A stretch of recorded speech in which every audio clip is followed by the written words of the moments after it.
नमस्कार दोस्तों, मैं देवेंद्र शर्मा आपके अपने YouTube चैनल देव एस्ट्रोलॉजी पर स्वागत करता हूं। दोस्तों, आज हम कुंडली में एक योग देखेंगे। जैसा कि पीछे बोर्ड पर लिखा हुआ है मानसिक स्थिति, यानी इससे हम कुंडली में ये देखते हैं कि बच्चे की कुंडली में स्ट्रेस कितना है, उसके माइंड पे मतलब डिप्रेशन की शिकायत कितनी हो सकती है, या माइंड उसके दिमाग का संतुलन कैसा है, कैसा रहेगा, या वो कितनी टेंशन लेगा, या उसकी पीस ऑफ माइंड डिस्टर्ब है, कितने परसेंट तक है। और इसकी अधिकता देखी जाए तो दोस्तों ये स्थिति अगर जो ज़्यादा गंभीर हो तो वो बच्चे को पागलपन की स्थिति तक ले जाती है। तो दोस्तों इस योग को देखते हैं और समझने की कोशिश करते हैं। तो दोस्तों अपनी अपनी कुंडलियाँ उठाएं, या जिसकी भी आप देखना चाहते हैं उसकी कुंडली उठाएं और मेरे साथ में एनालाइज करके देखें।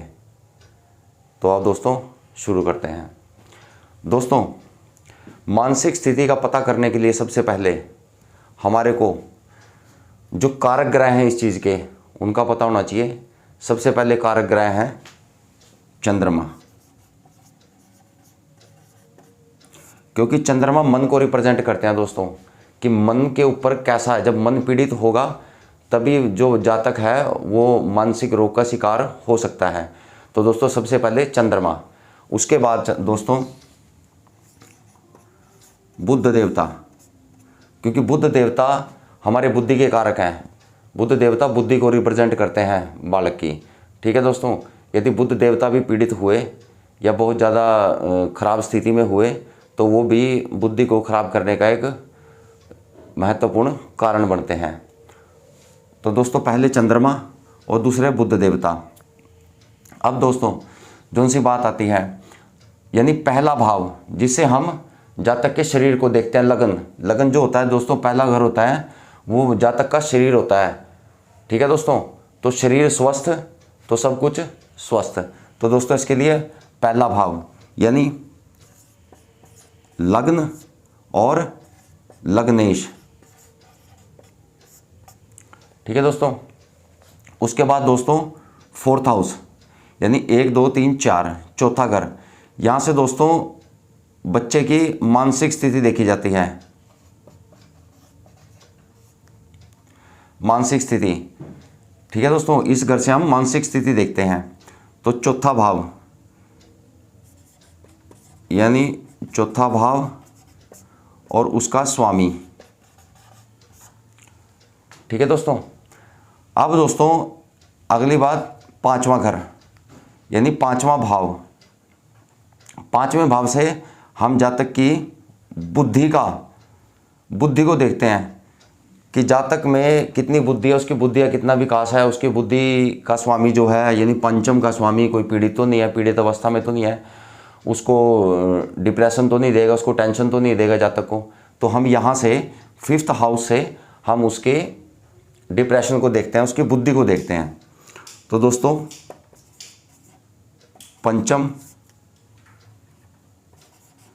पंचम भाव और उसका स्वामी। ठीक है दोस्तों, इनकी स्थिति देखनी होती है दोस्तों। वैसे तो कुंडली में दोस्तों बहुत सारे योग बनते हैं, लेकिन इतने योगों को याद रखना पॉसिबल नहीं है। तो जो मेन चीज़ है वो मैं आपको बताता हूँ।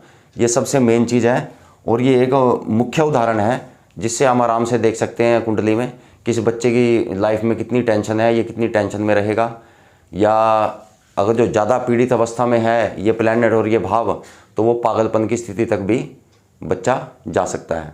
तो दोस्तों देखते हैं कैसे। अब दोस्तों ये मैंने उदाहरण के तौर पर एक कुंडली ली है। ठीक है दोस्तों, इसको कुंडली लेंगे दोस्तों। मैंने किसी की भी कुंडली नहीं ली है, ये सिर्फ आपको समझाने के लिए एक एग्जाम्पल के तौर पे मैंने कुंडली बनाई है ताकि आपको समझ में आए। अब दोस्तों सबसे पहले हम देखते हैं लग्नेश, यानी लगन के अंदर यहाँ पर 1 नंबर राशि लिखी हुई है। तो आपकी किसी भी कुंडली में जिसकी भी आप कुंडली देखते हैं उसमें शायद 2 भी हो सकता है, 3 भी हो सकता है, 4 भी हो सकता है, 5 भी हो सकता है, 12 तक कोई भी गिनती हो सकती है। तो दोस्तों यहाँ पर जो गिनती होगी उसका स्वामी, यानी दोस्तों इसके स्वामी हुए 1 नंबर राशि हुई है मेष राशि। तो मेष राशि के स्वामी हुए दोस्तों मंगल देवता। तो दोस्तों इस भाव को जो रिप्रेजेंट करेंगे वो मंगल देवता करेंगे, यानी इसकी बच्चे की बॉडी को। ठीक है दोस्तों, तो मंगल देवता इस कुंडली में, उदाहरण कुंडली में मंगल देवता दोस्तों यहां पर बैठ गए। ठीक है दोस्तों, अब मंगल देवता यहां बैठ गए दोस्तों। ठीक है, अब दूसरी 4th हाउस को देखेंगे। 4th हाउस में 4 नंबर राशि है, ये कर्क राशि है, इसके स्वामी हुए चंद्रमा देवता। तो दोस्तों चंद्रमा देवता कहां बैठ गए? इस भाव में बैठ गए दोस्तों। ठीक है दोस्तों, अब उसके बाद हम 5th हाउस को देखेंगे। 5th हाउस में 5 नंबर राशि है, इसके लॉर्ड बने सूर्य देवता। तो सूर्य देवता कहां बैठ गए दोस्तों? सपोज करो सूर्य देवता यहां पर बैठ गए 12वें भाव में। ठीक है दोस्तों, अब दोस्तों चंद्रमा जो बुद्धि का कारक है वो दोस्तों यहां बैठे हैं, और फिर बुध देवता जिससे हम बुद्धि देखते हैं, यानी चंद्रमा मन का कारक है, जो मन का कारक है वो यहाँ पर 9th हाउस में बैठ गए हैं, और जो बुध देवता यानी बुद्धि के कारक हैं, बुध देवता हमारे 3rd हाउस में बैठ गए दोस्तों। ठीक है दोस्तों, अब दोस्तों एक बात और, जब हम चंद्रमा की स्थिति देखते हैं बुध देवता की, लग्नेश की, चतुर्थेश की और पंचमेश की। ठीक है दोस्तों, इसके साथ में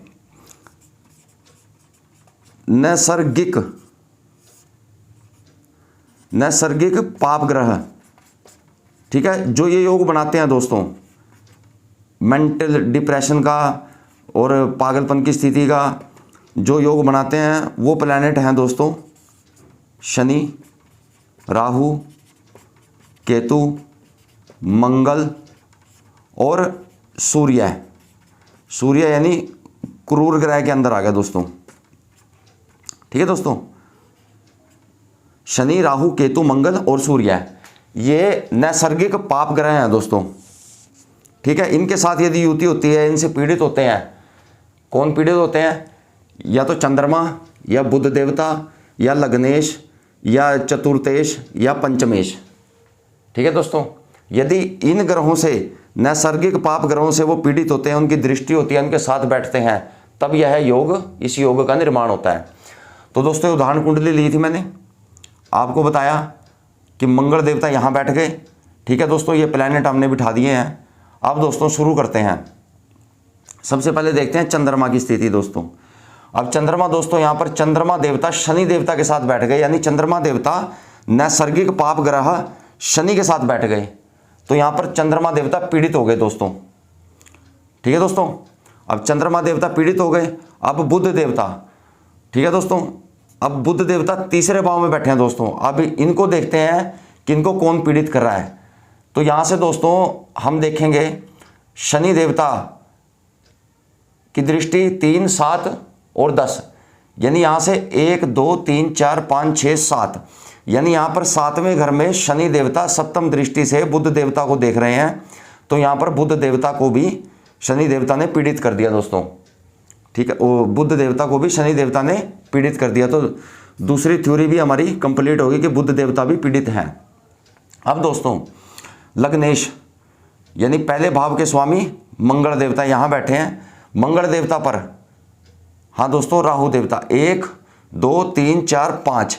तो राहु देवता ने यहाँ बैठ करके पंचम दृष्टि जो है मंगल देवता यानी लग्नेश के ऊपर डाल दी। तो यहाँ पर राहु देवता ने, नैसर्गिक पाप ग्रह राहु देवता ने मंगल देवता को भी पीड़ित कर दिया। यानी जो लग्नेश का, लगन का यानी बॉडी का स्वामी है जो बच्चे की, वो भी पीड़ित अवस्था में आ गया। ठीक है दोस्तों, अब दोस्तों दूसरी 4थे भाव के स्वामी, यानी यहाँ पर 4थे भाव के स्वामी भी चंद्रमा देवता हुए। तो चंद्रमा देवता ऑलरेडी शनि देवता के साथ बैठे हैं, तो पीड़ित अवस्था में आ गए। तो अब दोस्तों पंचम के स्वामी कौन हुए? 5 नंबर राशि सूर्य देवता। सूर्य देवता कहाँ बैठे हैं दोस्तों? 12वें स्थान में। अब सूर्य देवता को कौन पीड़ित कर रहा है? अब यहाँ से देखते हैं हम केतु। ठीक है दोस्तों, ये केतु देवता बैठे हैं 1, 2, 3, 4, 5, यानी केतु देवता की पंचम दृष्टि भी जो है 5वें घर के स्वामी के ऊपर डल गई। तो पंचम भाव का स्वामी जो है वो भी नैसर्गिक पाप ग्रह द्वारा दृष्ट हो गया दोस्तों। केतु देवता ने उस पर दृष्टि डाल दी। ठीक है दोस्तों, तो अब यहाँ पे चंद्रमा देवता भी पीड़ित हुए, बुध देवता भी पीड़ित हो गए, मंगल देवता भी पीड़ित हो गए और पंचम के स्वामी सूर्य देवता भी पीड़ित हो गए। तो दोस्तों देखेंगे कि सारे प्लैनेट जो हैं फर्स्ट हाउस का, फोर्थ हाउस के, फिफ्थ हाउस के, चंद्रमा और बुध देवता, जब ऐसी अवस्था, ऐसी स्थिति किसी कुंडली में उत्पन्न हो जाए तो दोस्तों वो बच्चा पागलपन की स्थिति तक पहुंच जाता है। उसकी जो मानसिक स्थिति है वो बहुत ज़्यादा खराब हो जाती है। ऐसे बच्चे पागलपन का शिकार हो जाते हैं। तो ये ऐसे कुंडली में मानसिक स्थिति का पता लगाया जा सकता है। तो दोस्तों अगर जो इस वीडियो के बारे में कोई सवाल हो आपके, तो आप मुझे कमेंट बॉक्स में मैसेज कीजिए, जिसका मैं जवाब देने की पूरी कोशिश करूँगा। तो दोस्तों कल फिर एक योग के साथ उपस्थित होता हूँ। तब तक के लिए नमस्कार।